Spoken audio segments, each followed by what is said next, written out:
listening to the Eternal Fans podcast. This is DJ Brisk, and we have with us our other co-host, AC Killer. Howdy, folks.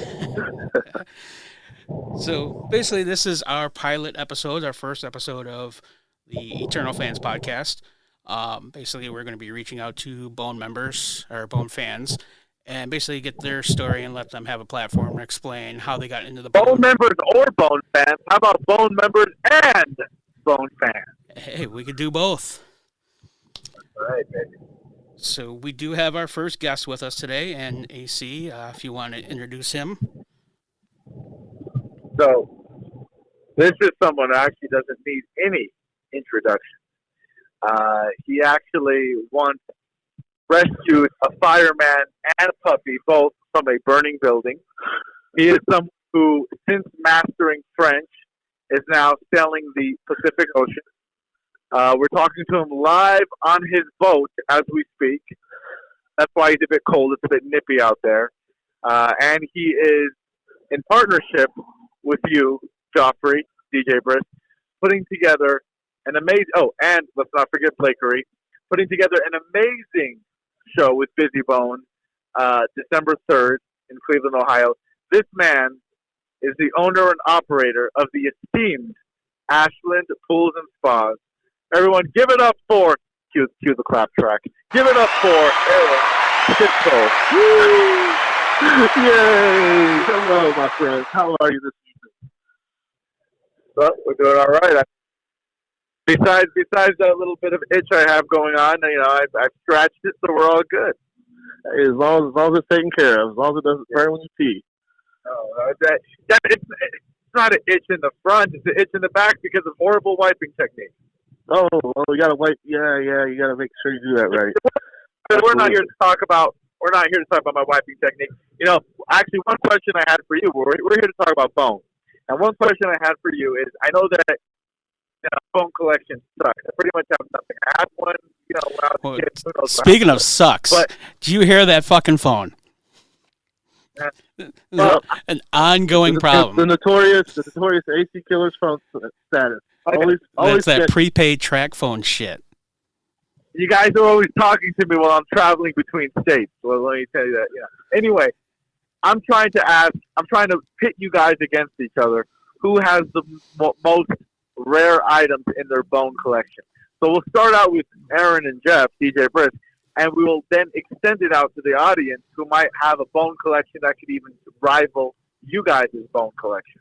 Why don't you guys battle it out right now? This is Bone versus 3 Ticks. This is a real versus battle.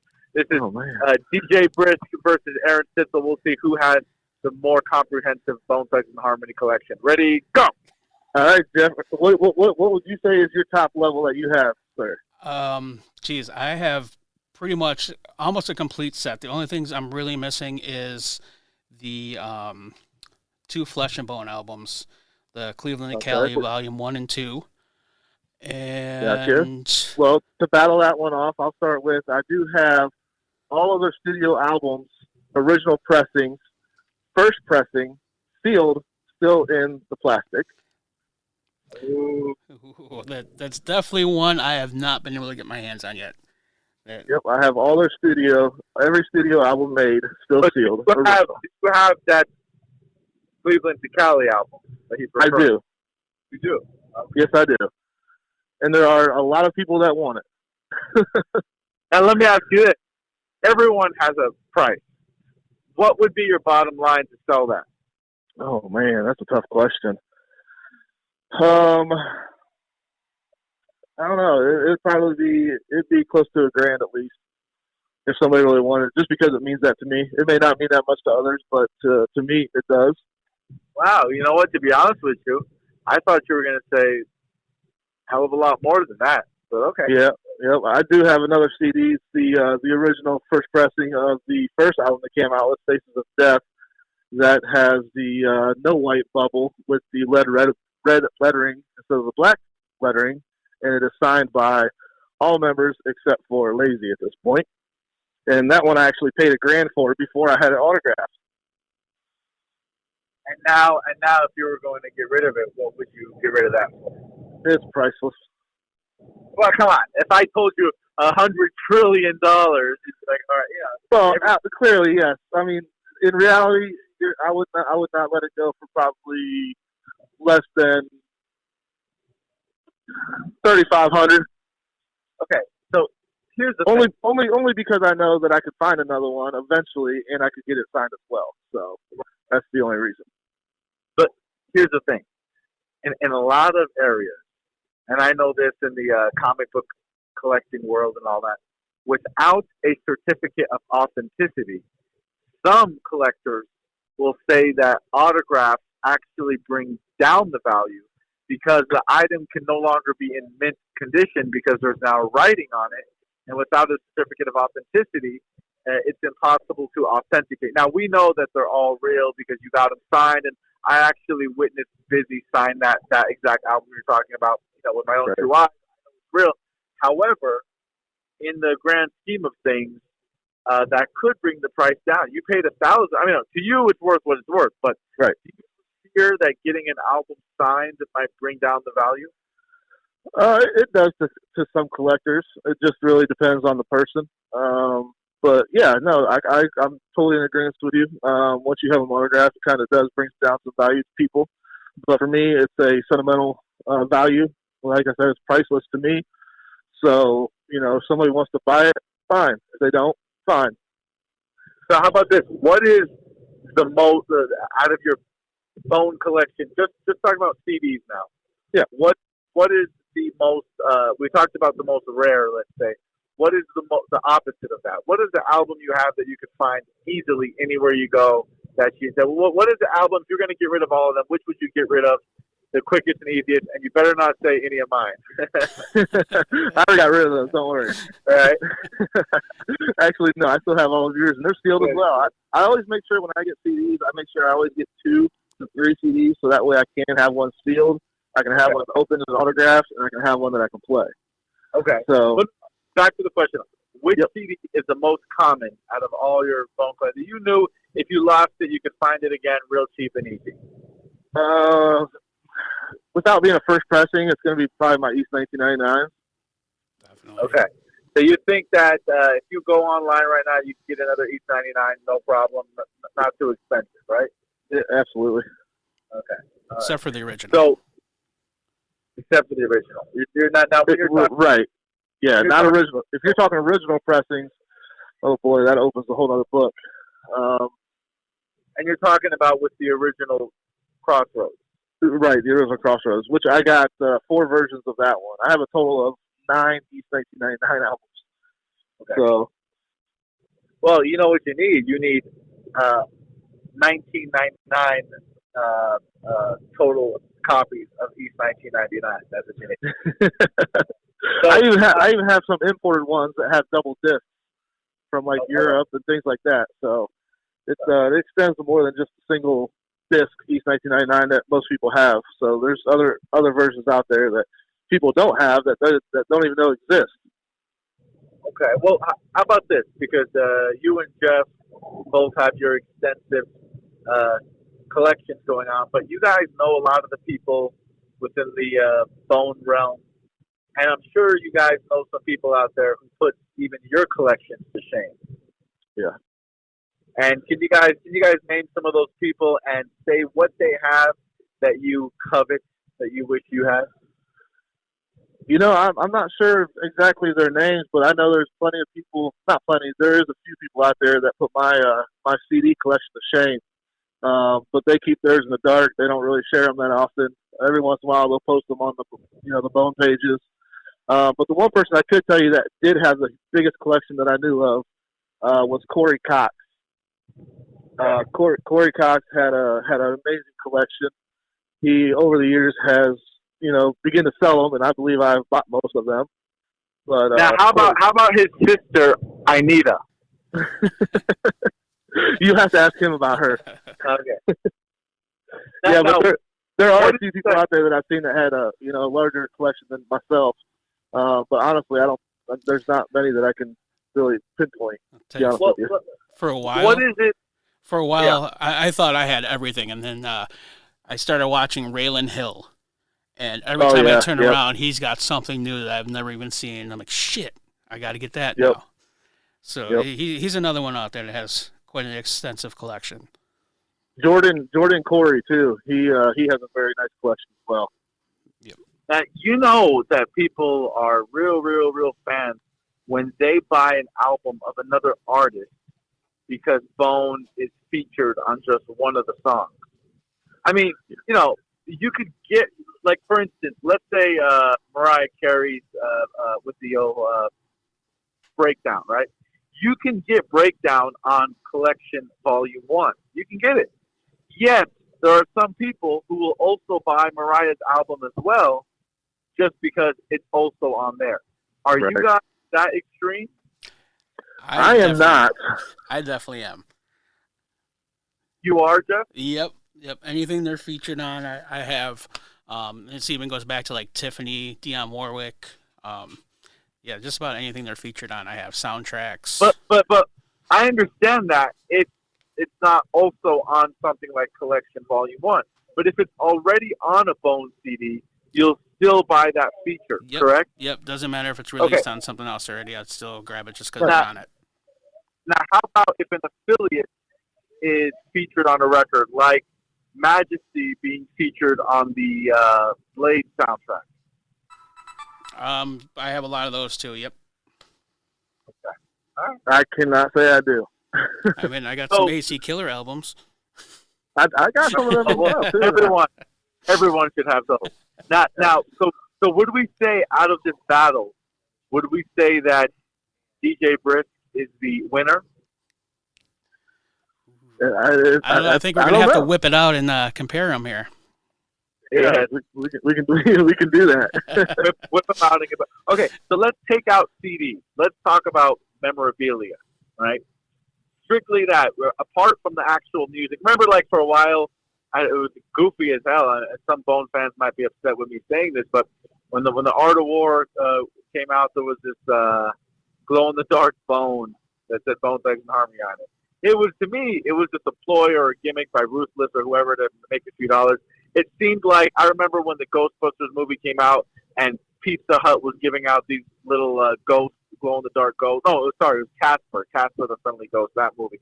That it seemed like something just cheap and gimmicky and all that. But as a true collector of Bone, I could see you wanting that because it is something that legitimately came out. So stuff like that, memorabilia, not actual music itself. Which one of you has the greater collection of that stuff? I'm not sure what Jeffrey has.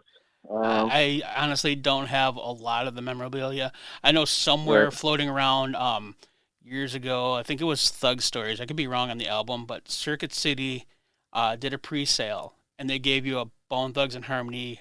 It wasn't like silver, but it was a coin of some sort, almost like a $50 side, and it had like the Bone logo on it and everything. Like I said, I have that floating around somewhere. I don't know if I'll ever find it again.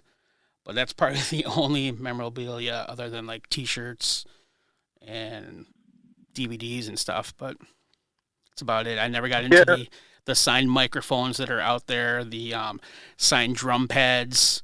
I did see the Bones. You know, it's kind of hard for me to think that a signed microphone really is memorabilia because that's not something that Bone put out. And I remember a while ago, Bone with I don't forget the name of the company, Ice or something. They put out a watch. Remember, so something like that because it's actually sanctioned by them. But taking something like I remember one time, me and Busy were chilling after a show, and some fan came up with a Bible, and they wanted Busy to sign their Bible. Now, does that Bible now become Bone memorabilia? No. No. So I wouldn't say it's signed microphone, but the coin definitely is. Aaron, do you have anything that would be memorabilia? Boy, I wouldn't really say memorabilia other than just like the Busy jersey that I have autographed. Again, that's going back, to them again. But I wouldn't say anything like memorabilia that I've gotten from any Bone member themselves. other than just things that I purchased that are bone related. I got the Bone Thugs chain, I got the Mo Thugs chain, I got the TL chain. I got like I said, the Busy jersey autograph. But yeah, I wouldn't say anything really solid that is personally from them, which I would feel would be more memorabilia. Well, I would say that when it comes to CDs, Jeff won. When it comes to memorabilia, you won. Fair enough. Tiebreaker. Well, I thought of that. I thought of the tiebreaker. I can imagine one of your questions coming from you. Well, it'd probably be saying, who saw the most Bone members naked in the changing room backstage or something. No. Bro, this tiebreaker is actually the question that I posed in the Bone. See, I don't post much in the Bone group. The one time I do, you would think I get some kind of respect being a Bone affiliate and working with them for so many years. No, they deleted my post right away. My post it was almost an homage. It was an homage to Daniel Harris. My post was, if every Bone member was to take a shit, and you were to measure all of their shit, which Bone member would have the longest shit and why, right? I thought it was brilliant. They deleted it. So, as a tiebreaker, I want you both to take a shit, and we will measure it, and whoever's shit is the longest wins. Oh, my God. Well, we're going to have to wait on that because I need to eat something healthy first. Right. Okay. Now, how long are we going to have to wait? Are we going to have to wait before or after December 3rd at the Odeon, where Busy Bone will be live with me, Soldier Boy, his sons, his nephew, Devin, who else? Ashby. We got Ashby. We got Brett Vance. We got Dwayne. We got a hell of a lineup, man. We got about 15 different openers coming up for them. A lot of local Cleveland guys, some Cleveland ladies. Ladies. Yes, we do have some ladies lined up, and they do have dancers, so they're actually going to do like an actual performance. With a pole. It's going to be awesome. And to be honest with you, I've been on this whole tour. 2019, I was on the Carbon Monoxide tour, and we did so many great shows, so many great places. But the vibe and the energy behind this Cleveland show is like nothing else, man. We are really, really, really looking forward to it. Me and Busy have been talking about it. This is going to be the show right here. I mean, it's even something where I would advise people out of state to fly their ass in, because this is going to be the one. Which, speaking of that, there are plenty of people flying in. There's people flying in from California. There's people driving in from New York. There's people coming in from North Carolina. I just helped a buddy get a ticket from Minnesota. I got a friend who's walking there from Istanbul. Oh, nice. Yeah, nice. Well, he might when he make gets it to if he Cleveland, left if now. he needs a ride, he can get a bus. Yeah. What'd you say, Jeff? So if he leaves now, he might make it in time. You might make it. He might. All right, well, It'll be close. I know that our Joffrey, our special guest, Aaron Stitzel, is out here freezing his balls off. These blades are getting really bad. So yeah, we got to let him get back in his boat. It's not like that California weather you got over there. Well, actually, right now I'm in New Mexico, so I'm almost into Texas. I'm driving. So if my phone is bad, I apologize. I'm driving, and these gentlemen don't seem to comprehend that. Even when you're not driving, that phone sucks. Sure. We'll have to do a live podcast or something sometime, so that way we can start showing the collections and comparing with other people. Getting these other Bone fans out here and getting them on, the podcast and really stretch it out to see who has the real deals. And if anybody ties, remember what the tiebreaker is. So eat your fiber, folks. Well, but we already know that Mr. AC Killer has the grand, the grand. Oh, what do we call it? The real memorabilia. Oh, absolutely, definitely. Yeah, so as I do, I have been around for so long. I got You know what's funny? People probably pay money for this, and I don't even know where it is anymore. I have notebooks with Busy and Lazy's lyrics all up in it. Stuff that they wrote from Countdown to Armageddon, Battle of Armageddon. Because back then they were writing in notebooks before they were putting it in their phone. So I got like books full of that. I got swords. Yes, the swords are something that seemed to me would be one of the biggest memorabilia to have of all time. Yeah. And Yeah, I'm no, claiming that wish sword, so keep that aside for me. Well, I offer him money all the time for it. He's not coming off of it. Not yet. Oh, and I forget which bone member it is, but one of them blew their nose in a tissue that I still have as well. So that's so I do got some nice stuff. Well, maybe you'll have a chance to get some nice used toilet paper on December 3rd. Yes. Yeah. You know what? How about this? How about we auction out that toilet paper there at the show? So if you guys want a chance to get that toilet paper, make sure you make it out December 3rd. All right, but listen, I think we put these poor people through enough torture. We got to let them go. All right, sounds good. Until next time. One more thing I want to bring up. December 3rd, the show, we will be giving out all kinds of prizes that night. And I don't know if Aaron wants to go over some of those prizes that will be given out, or do you want to keep that a surprise? Yeah, no, absolutely. We'll give some little hints here of what we got. I'm actually giving out some of my own personal, still sealed, original pressings of some of Busy Bones' albums. Some are classics, some are a little newer. I actually have some Bone Thugs albums we're going to give out, all still sealed original. We will be giving out some bottles of Moet as well. And I believe there's going to be some other packages there from like Heaven's Movie. But which other ones, Jeffrey?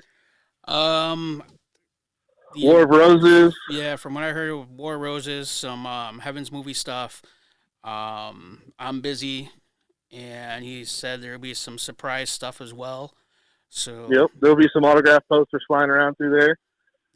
And grand prize winner gets to smell my fingers. Oh, my God. Oh man, you're gonna make nobody come. Good times. But either way, at the end of the day, it's gonna be a hell of a show. We got a hell of a lineup. Doors open at 6 p.m. for early entry for Busy Bones sound check. Show starts at 7. We have balcony front row seats for sale. We have a couple table front row seats for sale still. But things are going fast, so if they're coming, they need to get the bus online and get these tickets ordered because they are going. And I just want to throw out there, too, those balcony seats. There's a limited number of those, and those will be upstairs, obviously, in the balcony with the performing artists. So you don't know who's going to pop up there. That is also one of the main entryways to get to the stage. So you will have up close and personal view of Busy and other artists as well. Now, you guys, is this a first come, first serve type thing? Well, the balcony seats are basically all front row anyways. So balcony will be front row no matter what time you come there to get a ticket, unless, obviously unless it sells out up there, then, you'll have, seats behind them, but you're still basically front row up there. As far as the VIP goes, that's self-explanatory. You have a VIP ticket, you get in early, so you get your front row spot. But general admission is first come, first serve after that. All right, I just wanted to say first come, but okay. And we do have early entry tickets as well. So if you don't want to stand in the cold or wait in line, buy that $10 early entry and get your asses there. That's $10 on top of the regular admission, too. Not $10 for the whole event. Just want to throw that disclaimer out there. Facts. Because, somebody's going to show up and be like, yo, I got that $10 ticket. Yeah, you do have to have your general admission ticket or your VIP ticket in order to have a early entry. And if you fuck me, I'll pay for half of your ticket. Oh, man. We're going to have to edit that part out. There's going to be no women at this show now.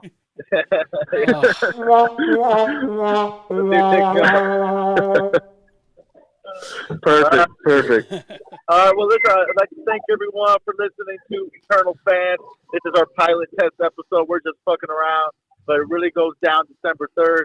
Make sure we see y'all asses there. If not, then we're gonna probably just try to hunt down your family and kill everyone who you love. Jeez. Jesus Christ. Wow, if that don't sell tickets.